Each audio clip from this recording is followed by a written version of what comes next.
চেয়েছিলাম সিনেমার নায়ক হইতে, মানে সিনেমাকে অনেক ভালোবাসতাম, লাইক করতাম। তো সেই থেকে মানে চেয়েছিলাম যে সিনেমার নায়ক হব, কিন্তু নায়ক তার হইতে পারলাম না।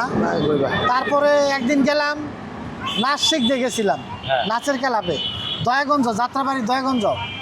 যাওয়ার পরে আয়নায় দেখি আমার যেই দেহ, এই শরীর নিয়ে আমার নাচ হবে না, আমার ভিন্ন কিছু করতে হবে। তখন আমি ডিপ জলেরই করলাম, পাট নিলাম, নিয়ে এই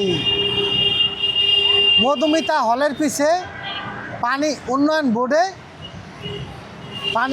বোর্ড একটা পানির পাম্প, যাই হোক, নাট্যমঞ্চ আছে, নাট্যমঞ্চ হ্যাঁ, মধুমিতা হলের পিছনে। তখন আমি ওই শুক্রবার দিন অনেক লোক হয়েছিল, হাজার হাজার লোক হয়েছিল সেখানে আমি এক ডায়লগেই মনে করেন হিট হই। আচ্ছা, ডায়লগটা কি আমরা জানতে পারি? আপনার কি ডিপ জল হইছে?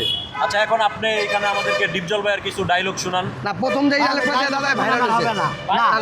না এই না, আমি কোনো ডায়লগ না, প্রথম যেই ডায়লগটা দেওয়া যে কইছেন না ভাইরাল হয়েছেন, জাস্ট ওই ডায়লগটাই আপনি কইবেন, আর কিছু কয়া লাগবে না আপনার। বুঝা পারছেন ব্যাপারটা? কি বুঝছেন? কয়ালাম বিসমিল্লাহ কয়া।